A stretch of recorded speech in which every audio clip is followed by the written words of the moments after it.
Okay, how we doing today, guys? Let me go ahead and get this back to the beginning. I'm sorry.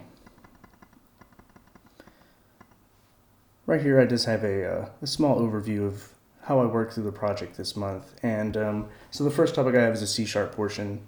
As always, we always want to remember to stick to the object-oriented programming way of doing the programming. So with that, I was always sure to stick to it and, make my project more, more than what I could have done if just, going completely around these. So moving into the subtopic here, we can see that the pillars of object-oriented programming, of course, are encapsulation, inheritance, and polymorphism.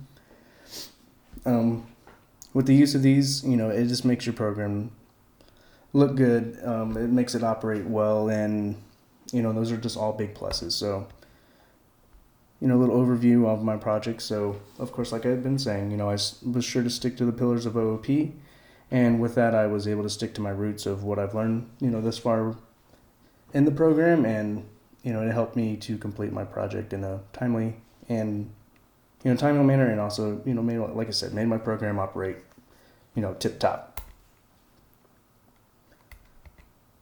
So we move into the next section here. So we have the overview of my JavaScript. So it's kind of like the same. With the use of what we learned this month in JavaScript, I was able to stick to the pillars of object-oriented programming and conduct this portion of this assignment successfully. Excuse me. So a little overview of what we learned, well, especially what I learned this month in JavaScript. The work of classes and how we throw them into the JavaScript. I actually enjoy how we write, pretty much everything in here. The conditionals were a little bit of a hiccup for me at first, and getting used to how they worked. You write them the same way logically, but sometimes they might not operate exactly how you want because the syntax is a little different. The prompts and alerts were a pretty cool thing to learn. I liked how you can throw a pop-up window at the user and be like, hey, make sure that you enter this here and there, and then you have the prompts that catch that. With this HTML portion I have right here, I did like how we learned about, even though we didn't learn too much HTML, we did see how, with the script, we can add in our JavaScript file, and and it shows you how and where it runs, and I think that's pretty cool. So then moving into the third topic here, we have the class overview. So we did the work in the work in GitHub. I always enjoy working in the GitHub. I think it's very nice how we can have an online repository, and then you can work in and out of that. And I have coworkers who they have no idea what programming is to begin with. We're all firemen, so they just think it's cool just to be able to see all the writing. But the fact that they can just get in and look and see exactly what I do, I think it's pretty cool. I also want to move into the text editor that I worked with this month, and the text editor that I chose was WebStorm. I liked how WebStorm looked because it made the process of writing code much easier and more eligible. I went ahead and added a couple of plugins, and with those plugins, I was able to color code everything. So classes were different, your vars were different, so everything was different color. So you could see exactly what was what. So you knew all the vars were the same color, so you knew a var was a var, and you knew a class was a class, and I think that was, super nifty and super helpful.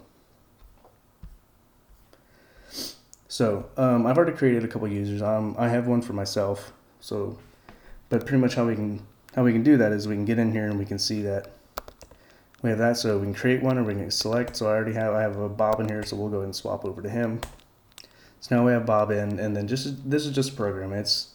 We can go through and we can work through the many different faces of it. So we can do a tip calculator, we can convert temps, speed, and we can do a calorie counter. So I'll go ahead and work through the first one here for you.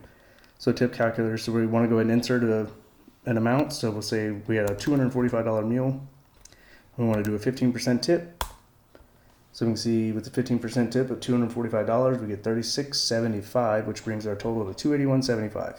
So we can see that that's cool and that's working, and it's super helpful. The last thing I'll go through on that is the tip calculator again, and so we had a $123 meal, and I like that I threw in this custom amount, because you have people who, they want to go against the grain in life, so we'll do a 33% tip. So same thing here, 33% of 123, we got 40.59. Go ahead and added the new total, and then we can, click to exit the program. Chose to exit program. Thank you and goodbye. And then just here is the same thing as you saw before. So we have our JavaScript here. It goes ahead and welcomes you to the program. Menu pops up. Same thing, we can create a user, tip calculator, temp converter, calorie counter, speed converter, and we'll just go ahead and, for the sake of time, exit to show you, and then see. So we have our alert message here. You chose to exit the program. Thank you and goodbye. All right, thank you for your time.